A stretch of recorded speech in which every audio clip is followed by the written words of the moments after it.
بسم اللہ الرحمن الرحیم۔ اللہ تعالیٰ کے بابرکت نام سے شروع، جو بڑا مہربان اور نہایت رحم فرمانے والا ہے۔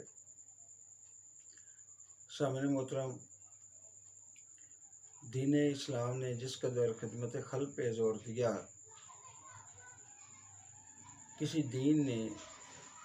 اتنا خدمت خلق پر فوکس نہیں کیا۔ میں ایک بار اتوار بازار کے قریب سے گزر کر آ رہا تھا، اور یہ وقت تھا کہ جب تمام دکاندار جو ہیں وہ اپنا سامان سمیٹ چکے تھے، یعنی مغرب کا وقت تھا،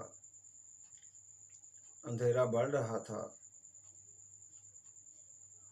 کہ میں نے وہاں پہ ایک عجیب منظر دیکھا۔ میں نے یہ دیکھا کہ ایک برقع پوش خاتون جو غالباً 40-45 سال کی عمر کی ہوں گی، وہ موبائل کی ٹارچ سے دکانداروں کے پھینکی ہوئی سبزیاں اور جو پھل تھے ان میں سے جو گلا ہوا حصہ تھا، وہ ان کے پاس ایک چھری تھی جس سے وہ کاٹ رہی تھیں، اور باقی جو صحیح والا حصہ تھا وہ اپنے تھیلے میں ڈالتی جا رہی تھیں۔ سامعین محترم، یہ منظر دیکھ کے میری روح کانپ کر رہ گئی کہ ہم کس دور میں زندہ ہیں کہ جہاں ہمیں اپنے ارد گرد کی خبر ہی نہیں۔ ہمارا دین تو یہ کہتا ہے کہ وہ شخص صاحب ایمان نہیں ہے، وہ ہم میں سے نہیں ہے کہ جو تو خود پیٹ بھر کر کھائے اور اس کا ہمسایہ ساری رات بھوکا سویا رہے۔ سامعین محترم، جب ہم اس خود غرضی کی راہ پر چل پڑتے ہیں تو پھر ہماری راتوں کی نیندیں اڑ جاتی ہیں، ہمارے دن کا چین ختم ہو جاتا ہے، ہم اطمینان قلب کی دولت سے محروم ہو جاتے ہیں،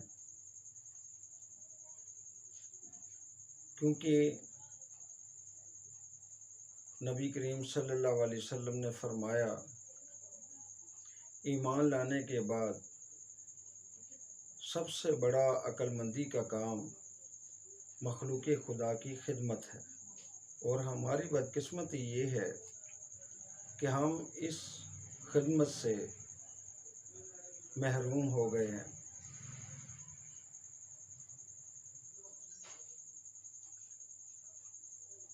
لہٰذا اگر ہم چاہتے ہیں کہ ہمارے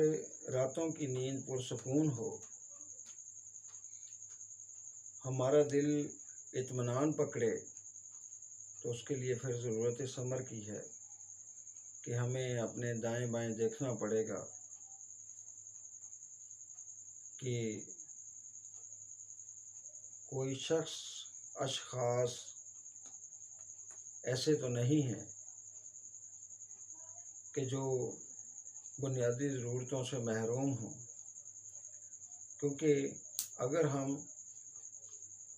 اس طرف توجہ نہیں دیں گے تو ہم مسلمان تو درکنار انسان کہلانے کے بھی قابل نہیں ہیں۔ چھوٹی سی بات ہے لیکن اس کے معنی و مفہوم بہت بڑے ہیں۔ میں آپ کو دعوت دیتا ہوں کہ آئیں مل کر اپنے ارد گرد ایسے لوگوں کو تلاش کریں کہ جو ہماری توجہ کے مستحق ہیں، تاکہ ہماری نیند پرسکون ہو، ہمارے دل اطمینان پکڑیں۔ اللہ تبارک تعالی ہمیں عمل کی توفیق عطا فرمائے۔